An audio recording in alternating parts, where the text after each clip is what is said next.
में आप सबका स्वागत है।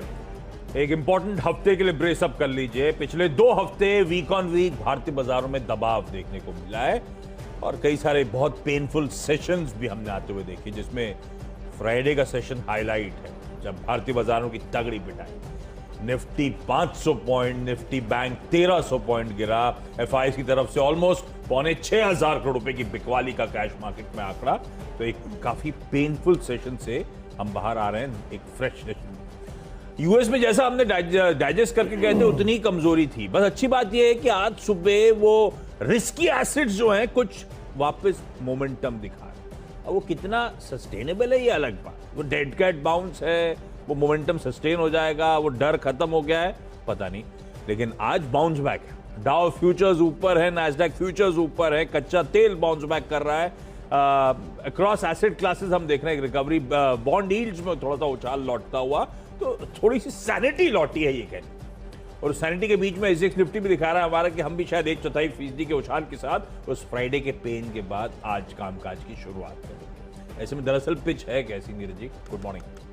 Good morning Ashish. और पिच जैसा कि हम लोग कह रहे हैं कि शुक्रवार को इतना बड़ा मेहम था और क्लोज टू 6,000 करोड़ की बिकवाली एफआईआई ने कर डाली, तो इतना गिरने के बाद एक थोड़ा सा स्प्रिंग बैक मिलने की संभावना बनती है हमेशा, जैसा कि यूएस की मार्केट भी इंडाइव करें। लेकिन कितना सस्टेन करेंगे और क्या हिम्मत होगी लोगों की कि यहाँ पे जाके लॉन्ग करें, ये बड़ा क्वेश्चन है। तो पिच की जो स्थिति है वो तो बहुत अच्छी नहीं है, इसमें कोई शक नहीं है। लेकिन कई बार ऐसा होता है कि जब बहुत तेज़ मार्केट गिरता है तो उसके बाद वहाँ से पलटता है वो थोड़ी देर के लिए, 1 दिन के लिए, 2 दिन के लिए वो ऊपर की तरफ जाता है और वो सस्टेन कर जाए तो फिर वहाँ से नई तेज़ी बनेगी। वीकेंड में हम लोगों ने मतलब शुक्रवार की शाम को हमने आवाज अड्डा किया था, तो उसमें 17,000 निफ्टी को बहुत ही इंपॉर्टेंट लेवल माना गया। वो 100 डीएमए के बिल्कुल करीब है, टेस्ट केस है वो।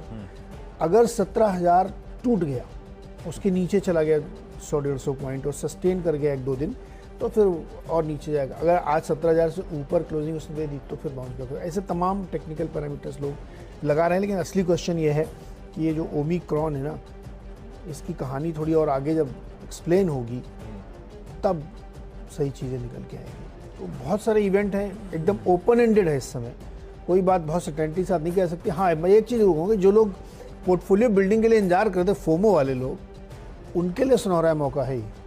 जब गिरता है तो हिम्मत नहीं आती, दिक्कत बस यहीं आ जाती है। देखो, ये गलती हम लोग के 20-20 साल के करियर हैं, 20-50 बार लोगों को बता चुके हैं। यही समय जब आपको हिम्मत जुटानी है। क्या मार्च 2020 में किसी ने लिया था? शायद 1% लोगों ने। तब तो ये लग रहा था ना, जितना पैसा खर्च कर लो पता नहीं जरूरत पड़े ना पड़े आगे आप एकदम ऐसे फीलिंग ऐसे आती कि अब सब कुछ खत्म होने वाला है। तब तो आई थी ना। हमने भी कभी जिंदगी में देखा नहीं था उस तरह के पैंडेमिक। तो उस समय आप जो है ना, लगा दीजिए दिल खड़ा करके। वैसे मौके आपको साल में 1-2 बार मिलते हैं। तो मुझे लगता है ये मौका वैसे ही है। जिनको पोर्टफोलियो ठीक करना है या ऐड करना है, बेस्ट टाइम है ये। ट्रेडिंग वेडिंग तो चलती रहेगी, दिन भर आप करते रहना है। पोर्टफोलियो में ऐड करने का बेस्ट समय है, वरना मौका मिलेगा नहीं। फिर पलट जाएगा, तो ऊपर चला गया, क्या करोगे आप? सही। मैं तो एकदम खुश हूँ क्योंकि मेरी टीम ऐसे ही है। आज टीम का लॉजिक यही लेके आया हूँ। मुझे नहीं पता बाजार आज कहाँ जाएगा, मुझे नहीं पता किस हद तक ये बाउंस बैक जो स्क्रीन पे नजर आ रहा है सस्टेन करेगा। हो सकता है ऊपरी से वापस सेल ऑफ आ जाए, हो सकता है वो कल फ्राइडे के जो हमने 500 पॉइंट कमाए, हो सकता है आधे रिकवर कर जाए आज की ट्रेडिंग सेशन में। एग्जैक्टली। ये कहना, हम सब ये जानते हैं कि इंडिया ग्रोथ स्टोरी पे बिलीव रखता है। गिरावट जैसे नीरज जी कह रहे थे, बेहतरीन मौके हो सकते हैं जो हमने मिस आउट करा था जब हम 18,500-600 पे थे, बोले यार ये ले लेना था। अब जब गिर रहे हैं तो लेना चाहिए। तो एक्यूमुलेशन वाले कौन से, निफ्टी 50 का यूनिवर्स मैंने निकाला, उसमें से एक्यूमुलेशन वाले कौन से स्टॉक्स मुझे समझ पड़ रहे थे वो आज सिर्फ मेंशन करूंगा। नॉट नेसेसरली कि आज ही चलने लगेंगे, मुझे नहीं पता आज किस तरह का मूव में माहौल होगा, पर डिप्स में एक मुश्त भी नहीं खरीदना चाहता मैं, तो एक्यूमुलेट करते चलूं, ये एक रणनीति हो सकती है।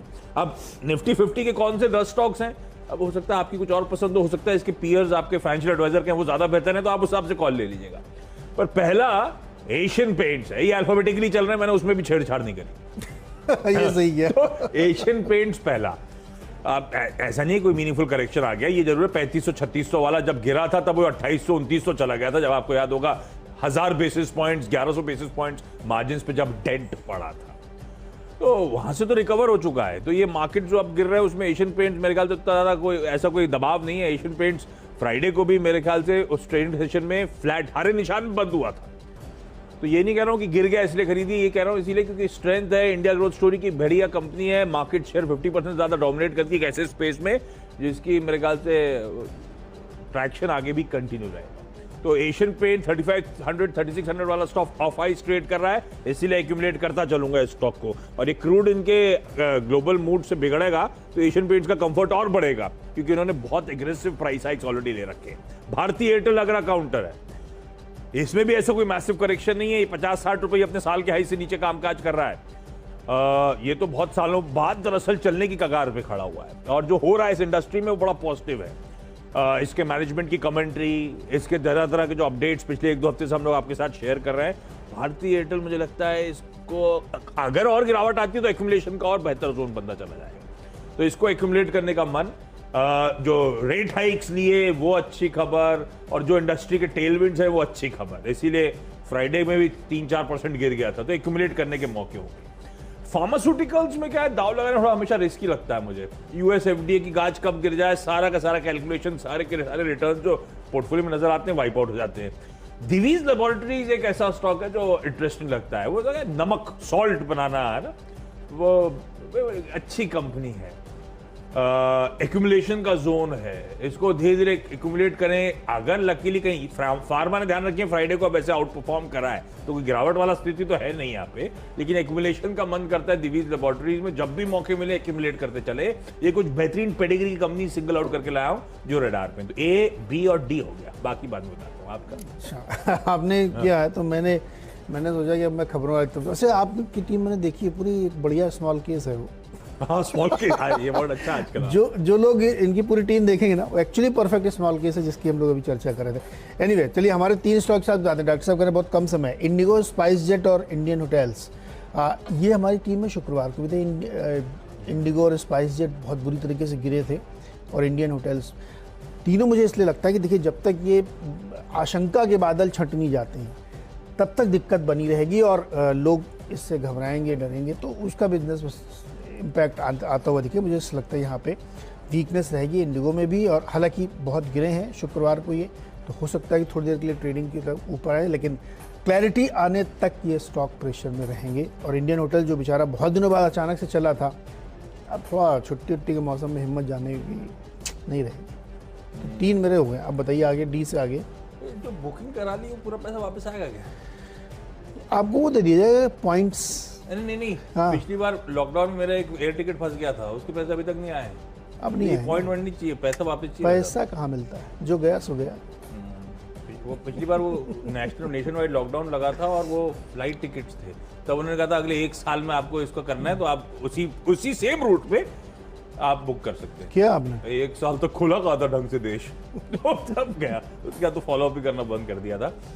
आईसीआईसीआई बैंक अगला स्टॉक, तो बेसिकली बहुत स्ट्रॉन्ग टेलविंड्स बनी हुई है, नए मैनेजमेंट के अंदर, नए एमडी साहब के अंदर बहुत साफ सफाई हुई है, वो रिजल्ट्स में क्लियर हो गया है और अब ग्रोथ इंजन फायर कर रहे हैं इस बैंक के। इसीलिए आईटीसी, ये पहले सोचा रखूं नहीं रखूं, लेकिन एक्यूमुलेट कर रहे हैं तो ये पेन देगा, पता नहीं कब तक देगा, ये रीरेट होगा नहीं होगा मुझे तो ये भी नहीं पता, पर क्या करूं, दिल कहता है कि ये कोई रिलायंस, कोई HUL जब बहुत सालों कंसल्टिंग के बाद चले थे तो गजब चले थे, यही होप यहाँ पे बनी हुई है। वो होप ट्रेड है ये, लेकिन हाई एक्यूमुलेशन जोन में है। 200 के आसपास जब भी आ रहा है मैं एक्यूमुलेट करके रखना चाहूंगा, तो ये बेसिकली इसीलिए सिर्फ मेंशन कर रहा हूँ। और एक स्टॉक और जोड़ लीजिए ऐसी पेडिग्री का, लार्सन & टूब्रो।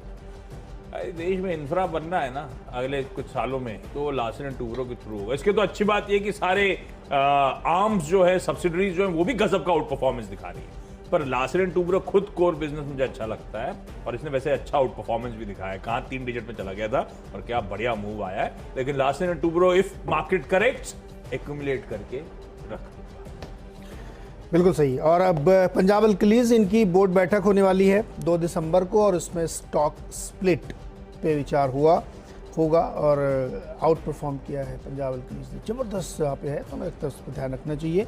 हटसन एग्रो पे ध्यान रखिए, इन्होंने 2 फैसले किए हैं, एक तो इनकी जो नई फैक्ट्री लगी है उसको चालू करें, दूसरा FPO लेके आ रहे हैं और पैसा और जुटाने की कोशिश करें। ये स्टॉक भी जो है ना बहुत बढ़िया चलता है, हटसन एग्रो में कितने का 1300 रुपये के आसपास है, तो इसको ध्यान रखिएगा। और छठवां GHCL, इन्होंने एक तमिलनाडु सरकार के साथ टाई अप किया है, 500 करोड़ रुपए ये वहाँ पे निवेश करेंगे। इसमें बहुत सारी खबरें चल रही है, टेक्सटाइल यूनिट अलग करेंगे, हाईवे ऑफ करेंगे, बहुत सारे कॉर्पोरेट डेवलपमेंट्स हैं, तो GHCL में भी आप ध्यान रख सकते हैं इस खबरों के चलते। वैसे भी केमिकल आज थोड़ा सा रडार पर रहना भी चाहिए।